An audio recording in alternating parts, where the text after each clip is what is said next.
Well, friends, sadly the rally is over. It's time to leave. Not gonna lie, we're a little bit nervous about this exiting strategy here. I have asked multiple people through the week, like, I figured it was gonna be a little chaotic getting out of here, but I think everybody staggers so much that it's fine. But where we are parked, we are right up against the electric and the fence, which has been a great spot, but we can't hitch up and turn right, so it's gonna be a little bit tricky here. I'm not sure exactly how this is gonna work out, but I'm gonna help Mike hitch up and then we'll see.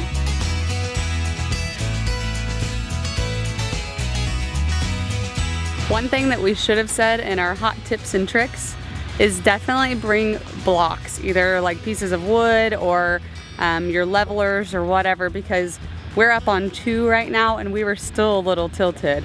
The fairgrounds is great that they can house this many campers, but it's definitely not flat throughout. All right, I'm gonna help Mike get off of these blocks and we're gonna go.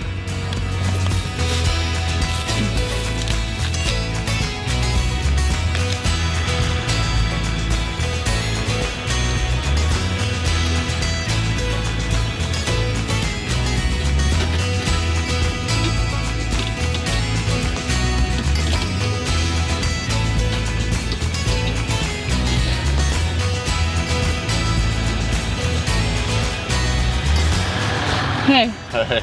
Well done. Uh-huh. All right. I told that guy I would have made it the first time if nobody was watching me. After leaving the national rally, we had some time before Steph had to report back to work in Ohio.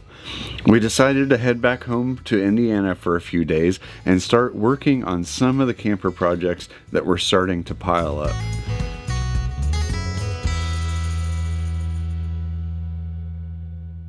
We are exhausted, but during that rally and a few days before that, we started realizing there was some stuff going on with the camper, including the track was coming off of the gutter that covers up the screws, our water pump went out, and the camper is filthy dirty on the outside. So what we're gonna do is clean the camper because it's the easiest thing to do. Let's just be honest. It's the easiest thing. The easiest thing is to take a nap. So we're gonna be doing that today, but we're home. We're back at Steph's parents' farm the next couple of days. So before we wash the camper, I wanna go check out the new babies. Aw, yeah.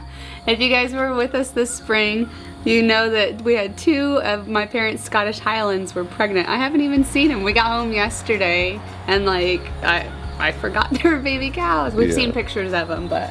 So we're going to drive to the back and check out the new calves, and I thought I'd show you guys that, and then we're gonna wash the camper. Does that sound good? Unless there's something fun to look at. Unless if there's anything more fun than looking at baby calves. You go for a gator ride? Gator?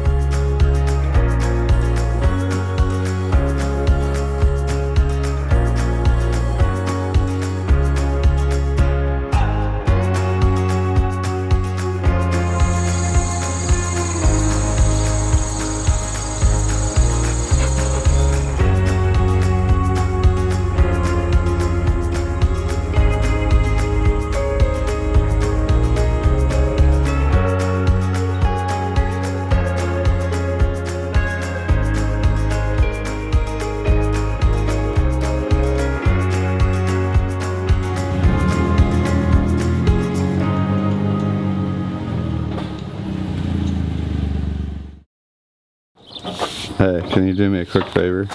Go ahead. Can you make sure all the windows are closed? It's a good idea. Probably a good idea. Probably a good idea.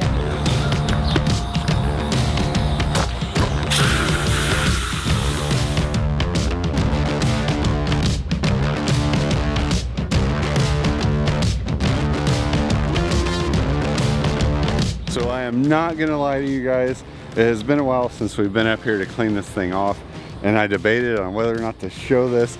This is just real RV life. This roof is a disaster. Clean off the solar panels, get it nice and scrubbed down, and hopefully it's looking pretty nice by the end of this.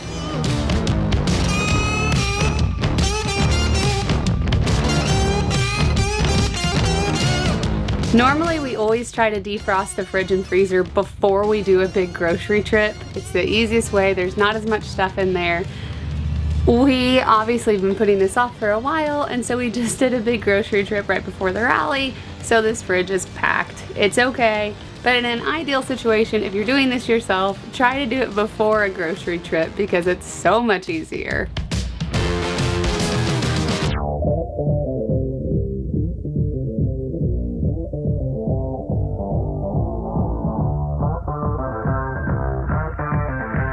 So I've got everything out of the fridge. I'm gonna turn it off and open her up.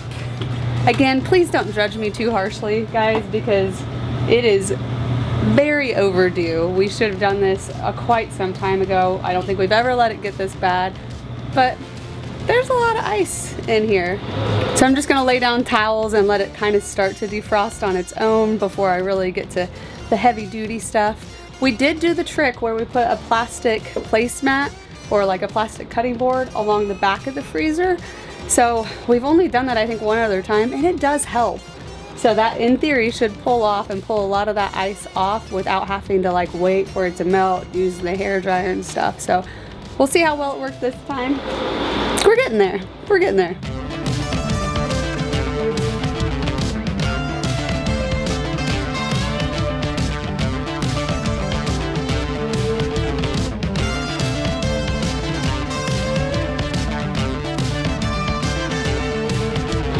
Alright, I'm gonna try to take this placemat off of the back of the freezer. I don't know if I can do it one-handed. I feel like it's gonna be a disaster. Ooh. Also standing on the step stool because I'm short.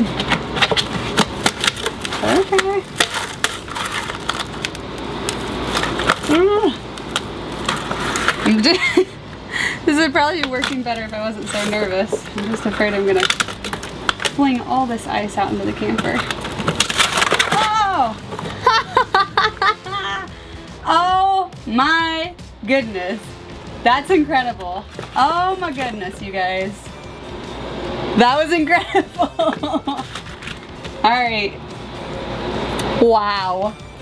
Look at this. Oh my goodness. Alright, well, I will be putting links to this one because it fits perfectly in the back. I'm pretty sure we got it off Amazon. I don't remember, but I'll find it and I'll put a link in here. Because, oh my goodness, that was so easy. Can we all just take a minute to appreciate this man? I didn't know he was gonna clean the windows. I thought he was just scrubbing the outside of the camper, but now he's literally cleaning the windows. I don't know the last time we did that.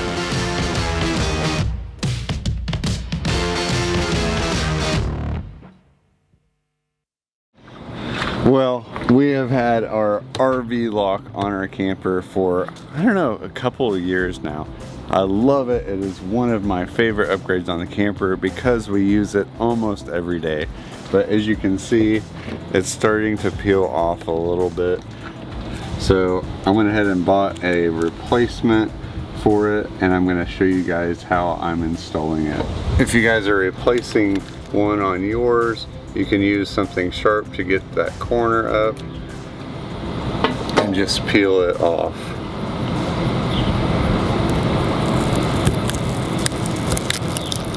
So you can see I got the adhesive cleaned off of that the best I can. And then I'm just gonna have to peel this off the back of this and set it in there.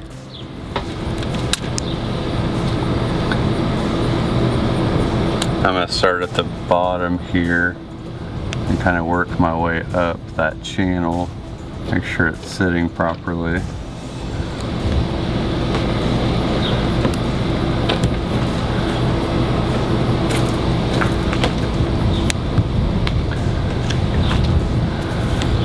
And I saw somebody in a video use a pair of tweezers to just kind of press that channel in to make sure it's sitting solid in there.